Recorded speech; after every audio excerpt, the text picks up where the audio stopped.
Hi students, இன்னைக்கு கிளாஸ்ல 11th chemistry unit 5 alkali and alkaline earth metals இருந்து gypsum அப்படிங்கற அந்த மினரல் பத்தி தான் நம்ம பார்க்க போறோம். சோ இந்த gypsumங்கிறது என்ன சொல்றோம்னா hydrated calcium sulfate. ஹைட்ரேட்னா என்னது water molecules 2 moles of water சேர்ந்திருக்கக்கூடிய இந்த கால்சியம் சல்ஃபேட் தான் நம்ம என்ன சொல்றோம் ஜிப்சம் மினரல் அப்படின்னு சொல்றோம். சோ இது எங்க இருந்து கிடைக்குது அப்படின்னு பாத்தீங்கன்னா அதாவது ப்ரீஹிஸ்டாரிக் சி பேசின்ஸ் முன்னாடி காலத்துல இருக்கக்கூடியது அதாவது சி பேசின்ஸ் அப்படிங்கிறது என்ன சொல்றோம்னா கடல் படுக்கைகள் அப்படின்னு சொல்றோம். அதாவது இந்த சமுத்திரங்கள் மவுண்டைன்ஸ் எல்லாம் அந்த கடலுக்கு அடியில இருக்கும்ல சோ அந்த மாதிரி இடங்கள்ல ஏற்படக்கூடியதான் நம்ம என்ன சொல்றோம்னா இந்த சி அதாவது கடல் படுக்கைகள் அப்படின்னு சொல்றோம். சோ இது வேப்பரைஸ் ஆகி இதுல வாட்டர் மாலிகுல்ஸ் எல்லாம் கம்ப்ளீட்டா வேப்பரைஸ் ஆகும்போது அதுல படிஞ்சிருக்கக்கூடிய அந்த மினரல்ஸ் தான் நம்ம என்னன்னு சொல்றோம்னா ஜிப்சம் பேர்ட்ஸ் அப்படின்னு சொல்றோம். இப்போ ஃபார் எக்ஸாம்பிள் நம்ம சால்ட் காமன் சால்ட் எப்படி ப்ரிப்பேர் பண்றோம் அதாவது அந்த கால்வாய் மாதிரி வெட்டி இருப்பாங்கல்ல அந்த தூத்துக்குடி பக்கம் போனீங்கன்னா தெரியும் இந்த கால்வாய் மாதிரி வெட்டி இருப்பாங்க அதுல அந்த கடல் தண்ணி எடுத்து போட்டோம்னா சன்லைட்னால அந்த தண்ணி கம்ப்ளீட் என்ன ஆயிடும் வேப்பரைஸ் ஆயிடும். வேப்பரைஸ் ஆகும்போது அதுல இருக்கக்கூடிய சோடியம் குளோரைடு இல்லைன்னா நம்மளுடைய இந்த காமன் சால்ட் என்ன ஆகும்னா அது அப்படியே படிச்சிருக்கும். அந்த படிச்சிருக்கக்கூடியதை அதுல இருந்து வெட்டி எடுக்கும் போது நமக்கு சால்ட் கிடைக்குது. சோ அதே மாதிரிதான் அந்த சி படுக்கைகள் கடல் படுக்கைகள் அது வேப்பரைஸ் ஆகி வாட்டர் மாலிகுல்ஸ் எல்லாம் வேப்பரைஸ் ஆகி அது அப்படியே படிஞ்சுக்கும் போது அதுல இருந்து கிடைக்கக்கூடிய அந்த ஒரு மினரல் தான் என்னன்னு சொல்றோம் ஜிப்சம் பெட் அப்படின்னு சொல்லக்கூடியது. சோ இந்த மினரல்ஸ் என்ன ஆகுது கான்சென்ட்ரேட் பண்ணுது அடர்ப்பிக்கப்படுது. இந்த வெயில்ல எல்லா இதுவும் போய் அது அடர்ப்பிக்கப்பட்டு அது சின்ன சின்ன கிறிஸ்டல்ஸா மாறக்கூடியது என்னது ஜிப்சம் அப்படின்னு சொல்லக்கூடியது. ஸோ நெக்ஸ்ட் இந்த ஜிப்சத்தோட ப்ராப்பர்ட்டிஸ் என்ன யூசஸ் என்ன அப்படிங்கறத பத்தி பார்க்கலாம். இந்த ஜிப்சம் நமக்கு ரொம்ப இம்பார்ட்டண்டா ரொம்ப அதிகமா தேவைப்படக்கூடிய ஒன்று தான் இந்த ஜிப்சம். ஸோ ஃபர்ஸ்ட் ப்ராப்பர்ட்டி என்ன அப்படிங்கறத பத்தி பார்க்கலாம். So next properties of gypsத்துல first property என்னன்னா it is a soft mineral அப்படின்னு சொல்றோம். ரொம்ப மிருதுவா ரொம்ப சாஃப்டா இருக்கக்கூடிய ஒரு மினரல் தான் என்னது இந்த ஜிப்சம்ங்கிறது. Next moderately soluble in water. வாட்டர்ல ரொம்ப அதிகமான அளவெல்லாம் இது கரையாது. கரையும் ஆனா கொஞ்சம் அளவுக்கு தான் இது என்ன பண்ணும் கரையும். So next unlike other salt gypsum becomes less soluble as the temperature increases. அதாவது யூசுவலா நம்ம இப்ப சால்ட் எடுக்கிறோம் அப்படின்னா இப்ப அது ஹாட் வாட்டர் கோல்டு வாட்டர் ரெண்டும் வச்சிருக்கோம்னு வச்சுக்கோங்க. இப்ப கோல்டு வாட்டர்ல அதிகமா சால்ட் டிசால்வ் ஆகாது. பட் ஹாட் வாட்டர்ல என்ன ஆகும் சால்ட் ஈஸியா டிசால்வ் ஆகிடும். இல்ல நம்ம வாட்டர்ல நார்மல் வாட்டர்ல சால்ட்டை போட்டு டிசால்வ் ஆகலைன்னா அந்த வாட்டரை லைட்டா ஹீட் பண்ணோன்னா என்ன ஆயிட்டே இருக்கும் அந்த சால்ட் ஈஸியா டிசால்வ் ஆகிட்டே இருக்கும். ஆனா அதே மாதிரி இல்லாம இங்க இந்த ஜிப்சம் என்ன பண்ணுது அப்படின்னா டெம்பரேச்சர் வாட்டரோட டெம்பரேச்சர் இன்க்ரீஸ் ஆக அதோட சாலிபிலிட்டி குறைஞ்சிட்டே இருக்கும். அது சாலிபிள் ஆகக்கூடிய அந்த ஒரு ப்ராப்பர்ட்டி அங்க குறைஞ்சிட்டே இருக்கும். புரியுது இல்ல? அதாவது மதர் சால்ட்டுக்கு இல்லாத ஒரு ப்ராப்பர்ட்டி இந்த சால்ட்டுக்கு இருக்கிறதுனால இந்த ப்ராப்பர்ட்டியை நாம என்னன்னு சொல்லுவோம் ரெட்ராகிரேட் அப்படின்னு சொல்லுவோம். அதாவது எதிர்கரைத்திறன் அதுக்கு மாறா இருக்கக்கூடியது. பொதுவா டெம்பரேச்சர் இன்க்ரீஸ் பண்ண சாலிபிலிட்டி இன்க்ரீஸ் ஆகும். இங்க டெம்பரேச்சர் இன்க்ரீஸ் ஆக சாலிபிலிட்டி டிக்ரீஸ் ஆகுறதுனால ஒரு எதிர்கரைத்திறன் இருக்கக்கூடிய ஒண்ணுதான் என்னது இந்த ஜிப்சம் அப்படிங்கிறது. ஸோ நெக்ஸ்ட் ப்ராப்பர்ட்டி என்னன்னு பாத்தீங்கன்னா ஜிப்சம் என்ன கலர்ல எல்லாம் கிடைக்கும் அப்படின்னா ஒயிட் கலர்ல சம்டைம்ஸ் கலர்லெஸ்ஸா இருக்கும் இல்லைன்னா கிரே கலர்ல இருக்கும். So, ஆனா sometimes shades of pink, yellow, brown and light green due to impurities. அதாவது இந்த ஜிப்சத்தோட பொதுவான கலர் என்னன்னு பாத்தீங்கன்னா ஒன்னுல ஒயிட் கலரா இருக்கும் இல்ல கலர்லெஸ்ஸா இருக்கும் இல்ல ஒரு கிரே கலர்ல இருக்கலாம். ஆனா சில நேரங்கள் என்ன ஆகும்னா இதுல இருக்கக்கூடிய பிரசன்ஸ் ஆஃப் இம்பியூரிட்டிஸை பொறுத்து அந்த மாதிரியான இம்பியூரிட்டிஸ் இருக்கோ அதை பொறுத்து இது என்ன ஆகும்னா சாயல் அப்படின்னு சொல்லுவோம். ஷேட்ஸ்னா என்னது அதோட சாயல் ஒரு பிங்க் கலர்ல இருக்கலாம் இல்ல எல்லோ கலர்ல இருக்கலாம் இல்ல பிரவுன் கலர்ல இருக்கலாம் இல்ல சம்டைம்ஸ் லைட் கிரீன் கலர்ல கூட இருக்கலாம் due to the presence of impurities. So next property என்னன்னு பாத்தீங்கன்னா gypsum crystals are sometimes found in the form of petals of flower. அதாவது என்ன சொல்றாங்கன்னா பூக்களோட நம்மளுடைய பூ இருக்குல்ல பூல எதழ் மாதிரி பெட்டல்ஸ்னா என்னது எதழ் மாதிரி பூக்களோட எதழ் மாதிரியான ஷேப்ல தான் இந்த ஜிப்சம்ஸ் எல்லாம் ஜிப்சம் கிறிஸ்டல் எல்லாம் இருக்குமா. சோ அதனால இது என்னன்னு சொல்றாங்கன்னா டிசர்ட் ரோஸ் அதாவது பாலைவன ரோஜா அப்படின்னு இந்த ஜிப்சத்துக்கு இன்னொரு நேம் இருக்கு. இது பாலைவனங்கள்ல அதிகமா காணப்படக்கூடியதா இருக்கும். அதனாலதான் டிசர்ட் ரோஸ் அப்படின்னு கொடுத்துருக்காங்க. சோ பாலைவனங்கள்ல காணப்படக்கூடிய அந்த ஜிப்சம் கிறிஸ்டல்ங்கிறது பூக்களோடைய பெட்டல்ஸ் மாதிரி எதழ் மாதிரி இருக்கிறதுனால இதுக்கு பாலைவன ரோஜா அப்படின்னு நேம் கொடுத்துருக்காங்க. சோ நெக்ஸ்ட் ப்ராப்பர்ட்டி என்னன்னு பாத்தீங்கன்னா gypsum have low thermal conductivity. thermal conductivity என்னது ஹீட் அதிகமா இது என்ன பண்ணாது கண்டக்ட் பண்ணாது. ரொம்ப லோ கொஞ்சம் அளவுக்கு தான் ஹீட் இது கண்டக்ட் பண்ணக்கூடிய ஒரு ப்ராப்பர்ட்டி இருக்கு. அதனால இது எதுக்கெல்லாம் நம்ம யூஸ் பண்ணலாம்னு பாத்தீங்கன்னா மேக்கிங் ட்ரை வால்ஸ் ஆர் வால் போர்ட்ஸ். இந்த ட்ரை வால்ஸ் அப்படிங்கிறது என்னது, உலர் சுவர்கள், அதாவது ஹீட்டை கண்டக்ட் பண்ணாததுனால அந்த வால்ஸ்ல எல்லாம் ட்ரை வால்ஸ் எல்லாம் பண்றதுக்கு, அப்புறம் வால் போர்டு சுவர் பலகை அப்படின்னு சொல்றோம்ல அந்த மாதிரி வால் போர்ட்ஸ் எல்லாம் பண்றதுக்கு இது யூஸ் ஆகுது. ஸோ இது நேச்சுரலாவே ஒரு லோ தெர்மல் கண்டக்டிவிட்டியா இருக்கிறதுனால இதுக்கு இன்னொரு பேர் என்னன்னா நேச்சுரல் இன்சுலேட்டர் அப்படின்னு சொல்றோம். இயற்கையாவே நமக்கு மின்கடத்தா ஒரு பொருள், அதனால இது என்ன சொல்றோம், ஒரு நேச்சுரல் இன்சுலேட்டர் அப்படின்னு கூட சொல்லிக்கலாம். So next property என்னன்னு பாத்தீங்கன்னா alabaster. It is a variety of gypsum. இந்த gypsத்துல இருக்கக்கூடிய ஒரு variety தான் நம்ம என்ன சொல்றோம், alabaster அப்படின்னு சொல்றோம். It is highly valued as an ornamental stone. அதாவது ஆர்னமெண்ட்ஸ் பண்றதுக்குள்ள ஒரு ஸ்டோனா ரொம்ப ரொம்ப மதிப்பு மிக்க ஒரு ஸ்டோன் தான் என்னது அலபஸ்டர் அப்படின்னு சொல்லக்கூடியது. It is used by sculptors. அதாவது ரொம்ப வருஷங்களுக்கு முன்னாடியில இருந்தே இது இந்த சிற்பிகள் இருப்பாங்க, சிலையெல்லாம் செய்யக்கூடிய சிலை சிற்பங்கள் செய்யக்கூடிய இந்த சிற்பிகளால இந்த அலபஸ்டர் அப்படிங்கிற அந்த ஸ்டோன் ஆர்னமெண்டல் ஸ்டோன் அவங்க யூஸ் பண்ணிட்டே இருக்காங்க. நெக்ஸ்ட் இது எப்படி இருக்கும் அப்படின்னா it is a granular. Granular என்னது, துகள் துகள் மாதிரி இருக்கக்கூடியது, சின்ன சின்ன பொடியா இருக்கக்கூடியதை நம்ம என்ன சொல்லுவோம், கிரானுலர் அப்படின்னு சொல்லுவோம். அப்புறம் ஒபாக்யூ. ஒபாக்யூன்னு என்னது, ஒளி ஊடுருவ முடியாது, ஒளி இது வழியா என்ன செய்யாது, ஊடுருவி போகாத தன்மை தான் நம்ம என்ன சொல்லுவோம், ஒபாக்யூ பார்ட்டிகிள்ஸ் அப்படின்னு சொல்லுவோம். ஸோ இந்த மாதிரி கிரானுலரா ஒபாக்யூவா இருக்கிறதுனால முன்னாடி காலத்துல இருந்தே சிற்பம் செய்யறவங்க அந்த சிற்பிகள் எல்லாம் இந்த ஹை வேல்யூடு அலபஸ்டரை ஒரு ஆர்னமெண்டல் ஸ்டோனாகவும் சிற்பங்கள் செய்யறதுக்கும் அதிகமா பயன்படுத்திட்டு இருக்காங்க.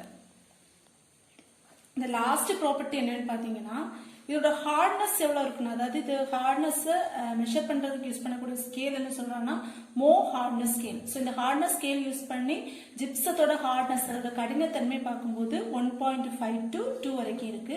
இதோட ஸ்பெசிபிக் கிராவிட்டி பார்த்தோம் அப்படின்னா கடினத்தன்மை 2.3 to 2.4. இதோட அடர்த்தி எவ்வளவு இருக்கு, 2.3 to 2.4 வரைக்கும் இதோட ஸ்பெசிபிக் கிராவிட்டி வேல்யூ இருக்கு. ஸோ இதான் வந்துட்டு ஜிப்சத்தோட properties. So next uses of gypsum பத்தி பார்க்கலாம்.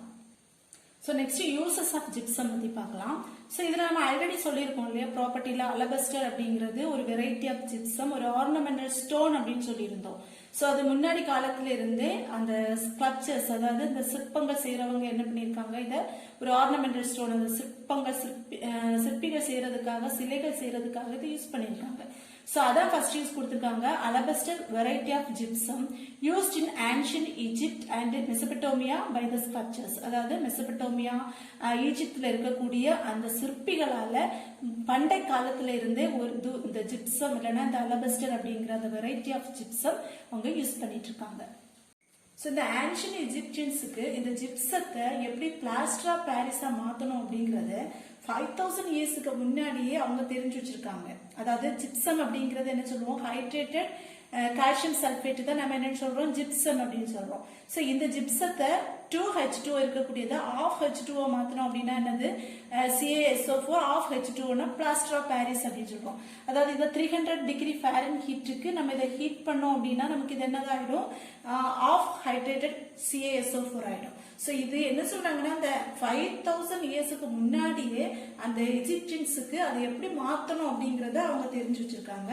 ஸோ இந்த ஜிப்சம் அப்படிங்கிறது நம்மளுடைய ஹியூமன் சொசைட்டிக்கும் ரொம்ப அதிகமா யூஸ் பண்ணக்கூடியது. அதாவது மெடிசினல் ஃபீல்டு, அக்ரிகல்ச்சரல், இந்த மாதிரி நிறைய ஃபீல்ட்ஸ்ல இந்த ஜிப்சம் யூஸ் ஆகுது. ஸோ அது எப்படி யூஸ் ஆகுது அப்படிங்கறத ஒன் பை ஒன்னா பார்க்கலாம்.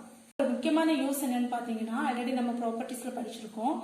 Gypsum is used in making drywalls or plaster boards. அதாவது இந்த ஜிப்சம்ங்கிறது ஒரு இன்சுலேட்டர்ஸ் அப்படின்னு சொன்னோம் இல்லையா, அதனால இதை எதுக்கு யூஸ் பண்றோம்னா அந்த உலர் பலகைகள் எல்லாம் செய்யறதுக்கு, ஹீட்டை கண்டக்ட் பண்ணாததுனால அந்த ட்ரைவால்ஸ் பண்றதுக்கு. அப்புறம் பிளாஸ்டர் போர்ட்ஸ், இந்த பிளாஸ்டர் போர்டுங்கிறது எதுக்கு யூஸ் ஆகுதுன்னு பாத்தீங்கன்னா ஃபினிஷ் ஃபார் வால்ஸ், அந்த வால்ஸுக்கு ஒரு ஃபினிஷிங் கொடுக்கறதுக்கு, அதாவது ஒரு ஃபைனல் ஷேப்னு சொல்றோம்ல அந்த ஷேப் கொடுக்கறதுக்கு. அப்புறம் சீலிங்ஸ் என்னது, மேற்கூரை, அந்த இன்டீரியர் ஒர்க்னு எல்லாம் சொல்லுவோம்ல, சில வீட்ஸ் எல்லாம் புதுசா பாத்தீங்கன்னா மேல நிறைய டெக்கரேட் பண்ணி சீலிங்ஸ் எல்லாம் போட்டிருப்பாங்க டிஃப்ரெண்டா, அந்த மாதிரி அந்த இன்டீரியர் ஒர்க் இல்லைன்னா சீலிங்ஸ் கொடுக்கறதுக்கு. அப்புறம் அந்த பார்ட்டிஷன்ஸ்ங்கிறது என்னது, அந்த இன்டீரியர் ஒர்க் எல்லாம் பண்ணும்போது பிரிச்சு பண்ணுவாங்க, கொஞ்சம் அப்படி டிவைட் பண்ணி அந்த மாதிரியான பார்ட்டிஷன் பண்ணி ஸோ இது ரொம்ப அதாவது நம்மளுடைய வீட்டில் ரொம்ப அதிகமாக இந்த ஜிப்சம் யூஸ் ஆகுது. எதுக்குன்னு தெரியல, வால்ஸோட ஃபினிஷ் பண்ணுறதுக்கு, அந்த ஷேப்ஸ் எல்லாம் கரெக்டாக ஃபினிஷிங் ஒர்க்குக்காக, அப்புறம் இந்த இன்டீரியர் ஒர்க்கு, அப்புறம் அந்த பிரிக்கிறதுக்கு பார்ட்டிஷன்ஸாக பிரிக்கிறதுக்குள்ள ஒரு முக்கியமான ஒரு யூஸ் என்னன்னா ஜிப்சம் யூஸ் ஆகுது. ஸோ நெக்ஸ்ட் இம்பார்ட்டன்ட் ஜிப்சத்தோட நெக்ஸ்ட் இம்பார்ட்டன்ட் என்னன்னு பார்த்தீங்கன்னா production of plaster of Paris. அதாவது பிளாஸ்டர் ஆஃப் பாரிஸ் அப்படிங்கிறது என்னது, நம்ம ஜிப்சம் என்னன்னு சொன்னோம், ஹைட்ரேட்டட் கால்சியம் சல்ஃபேட் தான் நம்ம என்னன்னு சொன்னோம் ஜிப்சம் இல்லையா. H2O இருந்துச்சு அப்படின்னா நம்ம அது ஜிப்சம்னு சொல்றோம். ஸோ இது 300 டிகிரி ஃபாரன்ஹீட்டுக்கு ஹீட் பண்ணும்போது இது CaSO4 ஆஃப் H2O மாறுச்சு அப்படின்னா அதுதான் நம்ம என்னன்னு சொல்றோம்னா பிளாஸ்டர் ஆஃப் பாரிஸ். இதுக்கு இன்னொரு நேம் கொடுத்துருக்காங்க, ஜிப்சம் பிளாஸ்டர்னு கூட சொல்லிக்கலாம். ஸோ இந்த பிளாஸ்டர் ஆஃப் பாரிஸ் ப்ரொடக்ட் பண்றதுக்கு நமக்கு என்ன யூஸ் ஆகுது, ஜிப்சம் யூஸ் ஆகுது. ஸோ நெக்ஸ்ட் வீடியோல நம்ம இந்த பிளாஸ்டர் ஆஃப் பாரிஸ்னா என்ன, அதோட யூசஸ் என்ன அப்படிங்கறத பத்தி பார்க்கலாம். So next it is used as sculpting materials. அதாவது சிலைகள் சிற்பங்கள் செய்யறதுக்கு இந்த பிளாஸ்டர் ஆஃப் பாரிஸ் அப்படிங்கிறது ரொம்ப நமக்கு யூஸ்ஃபுல்லா இருக்கு. அதான் முன்னாடியே படிச்சிருக்கோம், ஃபர்ஸ்ட் பாயிண்ட்ஸ்லயே படிச்சோம். சிற்பிகளுக்கெல்லாம் இது அதிகமா யூஸ் ஆகுது அப்படிங்கறத படிச்சிருக்கோம். நெக்ஸ்ட் இதோட யூஸ் என்னன்னு பாத்தீங்கன்னா இது மெடிசினல் ஃபீல்ட்லயும் இந்த ஜிப்சம் அதிகமா யூஸ் ஆகுது. ஸோ எங்க யூஸ் ஆகுதுன்னு பாத்தீங்கன்னா it is used to making surgical and orthopaedic cost. Surgical என்னது, அறுவை சிகிச்சைன்னு சொல்றோம்ல, அதான் அந்த மாதிரி அந்த ஃபீல்ட்லயும் இந்த ஜிப்சம் யூஸ் ஆகுது. ஸோ அதை இந்த மாதிரி ஆர்த்தோபெடிக் காஸ்ட் அப்படிங்கிறது என்னது, சர்ஜிக்கல் ஸ்பிளிண்ட், அந்த அறுவை சிகிச்சைகள் செய்யும் போது ஏற்படக்கூடிய அந்த அந்த என்னது வெடிப்பு பிளவு அப்படின்னு சொல்றோம்ல, அதெல்லாம் சரி பண்றதுக்கு. அப்புறம் காஸ்டிங் மோல்ட்ஸ், அதாவது என்ன சொல்றோம்னா இந்த போன் ஃப்ராக்சர் ஆகும்போது ஒரு மாவு கட்டு மாதிரி ஒன்று போடுவாங்க, அந்த போன்ஸ் எல்லாம் அந்த ஜாயின் எல்லாம் பாண்ட் பண்றதுக்காக, ஜாயின் பண்றதுக்காக. ஸோ அந்த மாதிரியான இதுலயும் என்னது யூஸ் ஆகுதுன்னா ஜிப்சம் யூஸ் ஆகுது. புரியுதுல்ல, அதாவது அறுவை சிகிச்சை பண்றதுக்கு, அப்புறம் அந்த அறுவை சிகிச்சையில் வரக்கூடிய அந்த பிளவுகளை சரி பண்றதுக்கு, அந்த எலும்பு முறிவுகள் எல்லாம் அதெல்லாம் சரி பண்றதுக்கும் இந்த ஜிப்சம் அதிகமா மெடிசினல் ஃபீல்டில் யூஸ் ஆகுது. ஸோ இதோட நெக்ஸ்ட் இம்பார்ட்டன்ட் என்னன்னு பார்த்தீங்கன்னா இன் அக்ரிகல்ச்சர்னு என்னது, வேளாண்மை அப்படின்னு சொல்றோம்ல, அக்ரிகல்ச்சர்ல இது எப்படி யூஸ் ஆகுதுன்னா சாயில் அடிக்டிவ், மண்ணோட சேர்க்கப்படக்கூடிய ஒரு பொருள், அதாவது அந்த மண்ணுடைய வளத்தை அதிகரிக்கிறதுக்காக கண்டிஷனர், ஃபெர்டிலைசர் என்னது உரமாகவும் இந்த ஜிப்சம் மினரல்ங்கிறது யூஸ் ஆகுது. ஸோ நெக்ஸ்ட் இதோட ஒரு யூஸ் என்னன்னு பாத்தீங்கன்னா ஹெல்ப்ஸ் லூசன் அப் கிளே சாயில். அந்த களிமண் இருக்குல்ல, அந்த இறுக்கமா இருக்கக்கூடிய அந்த கடினமா இருக்கக்கூடிய களிமண்ணை என்ன செய்யணும்னா லூசன் அப் பண்ணும், கொஞ்சம் இலகுற மாதிரி செய்யும். இப்போ இலகுற மாதிரி செய்யறது எதுக்காகனா, அப்ப அதுல இருக்கு இலகும் போது அந்த மணல்ல இருந்து கால்சியம் மற்றும் சல்பர் இது கொடுக்குது. அந்த கால்சியம் அண்ட் சல்பர் என்ன ஆகும்னா used for the healthy growth of you plant. அந்த பிளான்ட் வளர்றதுக்கு அது ரொம்ப ஹெல்த்தியா இருக்கு. புரியுதுல்ல, அதாவது அக்ரிகல்ச்சர் ஃபீல்ட்ல அந்த கிளே சாயில் கடினமா இருக்குன்னு வச்சுக்கோங்க, அதை லூஸ் பண்றதுக்காக கொஞ்சம் என்ன பண்ணுவாங்கன்னா ஜிப்சம் அந்த மினரலை ஆட் பண்ணுவாங்க. ஆட் பண்ணும்போது அந்த கிளேல என்ன ஆகும்போது கொஞ்சம் கடினமா இருக்கக்கூடியதுன்னா கொஞ்சம் இலகும் போது அதுல இருக்கக்கூடிய அந்த பிளான்ட்ஸுக்கு அந்த இலகின கிளே சாயில் இருக்கக்கூடிய சல்பர் மற்றும் அந்த கால்சியம் மாதிரியான இருக்கக்கூடியது எல்லாமே அந்த growth ஆகுறதுக்கு, பிளான்ட் ரொம்ப நல்லா growth ஆகுறதுக்கு அது யூஸ்ஃபுல்லா இருக்கு.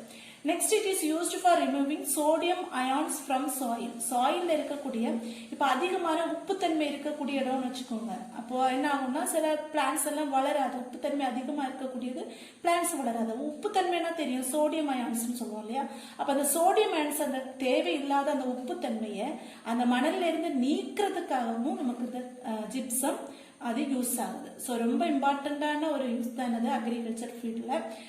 சாயில் அடிக்டிவ், மண்ணோட வளத்தை அதிகமாக்குறதுக்கு, கிளேயை லூசன் அப் பண்ணி பிளான்ட்ஸுக்கு தேவையான சல்பர் கால்சியத்தை கொடுக்கறதுக்கு, அதே மாதிரி உப்புத்தன்மை அதிகமாக இருக்கக்கூடிய மணல்ல இருக்கக்கூடிய அந்த சோடியம் பிளஸ் அயான்ஸை ரிமூவ் பண்றதுக்கும் இந்த ஜிப்சம் யூஸ் ஆகுது.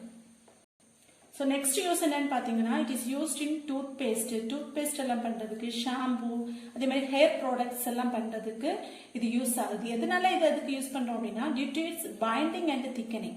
பைண்டிங் என்னது, சேர்க்கிறது, அதாவது இணைத்தல் அப்படின்னு சொல்றோம்ல, ஒன்னையும் இன்னொன்னையும் சேர்க்கக்கூடிய ஒரு பண்பு இந்த ஜிப்சத்துக்கு இருக்கு. அதே மாதிரி திக்கனிங் என்னது, கெட்டி ஆக்குறதுக்கு, லூஸா இருக்கக்கூடியதுல ஜிப்ஸ் ஆட் பண்ணோம்னா அது கொஞ்சம் என்ன ஆகும், திக்கனிங் கெட்டி ஆகும்.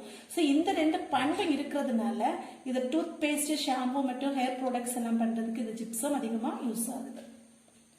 ஸோ லாஸ்ட் யூஸ் என்னன்னு பார்த்தீங்கன்னா போர்ட்லாண்ட் சிமெண்ட்ல ஒரு முக்கியமான கான்ஸ்டியூண்டா என்ன இருக்கு அப்படின்னா ஜிப்சம். அதாவது சிமெண்ட்ல தான் நம்ம போர்ட்லாண்ட் சிமெண்ட் அப்படிங்கிறது கேள்விப்பட்டிருப்போம். அந்த சிமெண்ட் செய்யறதுக்கு முக்கியமான ஒரு பொருள் என்னன்னு பார்த்தீங்கன்னா இந்த ஜிப்சம். ஸோ இந்த ஜிப்சத்தோட ஆக்ட் அங்கே என்ன பண்ணுது அப்படின்னு பார்த்தீங்கன்னா hardening retarded to control the speed at which concrete sets. அதாவது அந்த கான்கிரீட் கடினம் ஆகும் இல்லையா, நம்ம கான்கிரீட் வீட்டுக்கு மேல கான்கிரீட் போடுவோம்ல, அந்த கான்கிரீட் ரொம்ப ஃபாஸ்டா கடினம் ஆக்குறத ஸ்டாப் பண்றதுக்கு, அதாவது ரொம்ப ஸ்லோவா அது கடினம் ஆனாதான் அது கான்கிரீட் கரெக்டா செட் ஆகும். ஸோ அந்த மாதிரி கான்கிரீட்டுகள் கடினம் ஆகக்கூடிய அந்த வேகத்தை, அந்த ஸ்பீடை கண்ட்ரோல் பண்றதுக்குள்ள ஒரு முக்கியமான ப்ராப்பர்ட்டி எதுக்கு இருக்குன்னா அந்த ஜிப்சத்துக்கு இருக்கு. அதனாலதான் இந்த போர்ட்லாண்ட் சிமெண்ட்ல அந்த கான்கிரீட் போடுறதுக்கு யூஸ் பண்றாங்க. புரியுதுல? அதாவது போர்ட்லாண்ட் சிமெண்ட்ல இது எதுக்கு யூஸ் பண்றாங்கன்னா hardening retarded to control the speed. அதாவது ஸ்பீடை கண்ட்ரோல் பண்றது எது வச்சு கான்கிரீட் செட் ஆகக்கூடிய அது ரொம்ப ஃபாஸ்டா செட் ஆகாம கொஞ்சம் ஸ்லோவா செட் ஆகுறதுக்கு அந்த ஸ்பீடை கண்ட்ரோல் பண்ணக்கூடிய ஒரு முக்கியமான ப்ராப்பர்ட்டி ஜிப்சத்துல இருக்கிறதுனால அந்த போர்ட்லாண்ட் சிமெண்ட் செய்யறதுக்கு ஒரு முக்கியமான கான்ஸ்டியூண்டா ஜிப்சம் யூஸ் ஆகுது. இப்போ ஜிப்சம் பார்த்தோம்னா நமக்கு புரிஞ்சிருக்கும் நிறைய யூசஸ் இல்லையா, அக்ரிகல்ச்சர்ல யூஸ் ஆகுது, மெடிசினல் ஃபீல்ட்ல யூஸ் ஆகுது, அதே மாதிரி டூத் பேஸ்ட், இந்த மாதிரி நிறைய விஷயங்கள்ல முக்கியமா பில்டிங் கன்ஸ்ட்ரக்ஷன்ல எல்லாம் அது ரொம்ப அதிகமா யூஸ் ஆகுது. ஸோ இந்த ஜிப்சம் நமக்கு எங்க இருந்து கிடைக்குதுன்னு பாத்தீங்கன்னா இந்த பெர்ட்ஸ்ல இருந்து சொன்னோம் அப்படிதானே, எர்த் சர்ஃபேஸ்ல இருக்கக்கூடிய அந்த பேர்ட்ஸ்ல இருந்து நமக்கு கிடைக்குது. ஸோ இந்த ஜிப்சத்தை ஒரு லார்ஜ் ஸ்கேல் ப்ரிப்ரேஷன் அப்படின்னு சொன்னோம், அதாவது ரொம்ப அதிகமா நமக்கு எடுத்துட்டே இருந்தோம் அப்படின்னா இது என்ன ஆகும்னா நம்முடைய என்விரான்மெண்ட்டுக்கு ரொம்ப டேமேஜ் பண்ணக்கூடியதா இருக்குமா. அது இருந்தாலும் ஆனா ஜிப்சத்தை என்ன பண்ணலாம் அப்படின்னா ரீசைக்கிள் பண்ணலாம். திரும்ப அதை நம்ம ஒன்ஸ் யூஸ் பண்ணிட்டோம் அப்படின்னா அதை ரீசைக்கிள் பண்ணி ஜிப்சத்தை திரும்ப நம்ம யூஸ் பண்ணலாம்.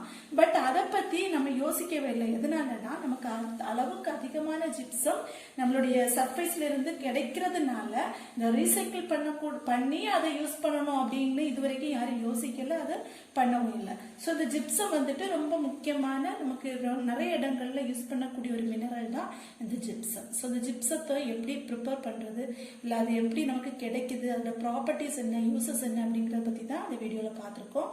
ஸோ தேங்க்யூ ஃபார் வாட்சிங்.